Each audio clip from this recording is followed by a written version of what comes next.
Saudara polisi masih mendalami penyebab kematian diplomat Kementerian Luar Negeri Arya Daru di kamar indekosnya di kawasan Menteng, Jakarta Pusat. Jasad korban pertama kali ditemukan dengan kondisi kepala terbungkus lakban. Tidak ada tanda-tanda luka di tubuh korban. Apa yang perlu diperhatikan penyidik untuk bisa mengungkap kasus kematian ini? Kita bahas bersama dengan Suprapto, sosiolog kriminalitas dosen Purna Universitas Gadjah Mada melalui sambungan Zoom. Selamat siang Pak Prapto. Siang. Baik, Bapak, ini sudah banyak informasi yang beredar juga dan mungkin Bapak juga sudah membaca dan mengamati terkait dengan kasus ini. Ya. Korban ditemukan meninggal dunia sendirian di kamar kosan dengan akses yang terbatas. Tadi dikatakan dipastikan aksesnya itu hanya satu, punya si korban. Bagaimana Anda melihat kasus ini? Iya, jadi dari beberapa informasi yang didapat bahwa akses itu hanya satu arah gitu ya, dan itu terkunci dari dalam. Tentunya beberapa hal yang bisa kita lihat antara lain adalah posisi lakbannya itu seperti apa, ada di mana, apakah itu ada di dahi ataukah di mulut gitu, atau memang keseluruhan sudah tertutup dan itu bisa untuk kita cermati apakah itu dipasang oleh orang lain atau si korban sendiri yang memasangnya. Apalagi juga kita sudah menerima informasi bahwa pada lakban itu juga sudah ditemukan sidik jari. Jadi lakban ini akan menjadi kunci untuk mengungkap lebih jauh. Sementara informasi tentang kunci itu tertutup dari dalam dan aksesnya hanya bisa dari luar, tetapi posisi jendela itu juga bisa memberikan informasi yang lebih jauh tentang siapa saja yang bisa membuka pintu tersebut. Pak Suprapto, tadi juga Bapak mengatakan posisi sidik jari di lakban juga tentunya harus dicermati karena memang sangat menentukan ya apakah dia yang memegang, jari sebelah mana yang memegang pun itu juga akan sangat menentukan. Juga ada benda-benda yang diambil dari TKP, tadi juga ada obat-obatan yang biasa mungkin dikonsumsi oleh korban. Namun yang unik Pak Prapto, ini nggak ada tanda kekerasan nih di tubuh korban. Ini bisa jadi fakta awal nggak untuk menganalisa penyebab kematian korban ini sebenarnya apa? Ya, jadi karena tidak ada tanda-tanda tindak kekerasan, maka kemungkinannya adalah satu, itu karena penyakit tertentu yang diderita oleh korban gitu ya, sehingga dia kemudian kehilangan nafas lah paling tidak, atau memang korban sengaja untuk memasang itu, meskipun mungkin tujuannya sekali lagi bisa juga untuk menghilangkan rasa sakit, tetapi bisa juga dengan niat karena mungkin sudah putus asa dengan kondisi kesehatannya. Tetapi kita juga tahu bahwa andai kata itu dilakukan sendiri, apapun yang berkaitan dengan upaya untuk menutup pernafasan itu biasanya ada tanda-tanda lain yang bisa kita gunakan untuk mendeteksi apakah kondisi ini terjadi karena bunuh diri atau dilakukan oleh orang lain atau karena ketidaksengajaan. Nah ini juga jadi menarik nih Pak, tadi juga ada opsi-opsi ya, apakah memang suicide atau bunuh diri atau mungkin karena gagal pernafasan atau mungkin ada pihak lain yang melakukan tindakan-tindakan tertentu.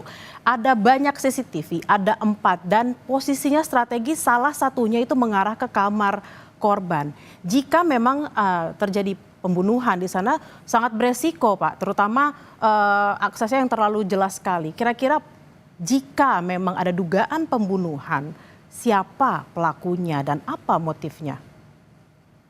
Ya, jadi kalau misalnya memang betul-betul bisa dilakukan pemeriksaan terhadap CCTV, yang pertama, apakah CCTV-nya itu memang full lock on gitu ya, tidak sempat mati, karena sangat mungkin bahwa pelaku yang canggih itu akan bisa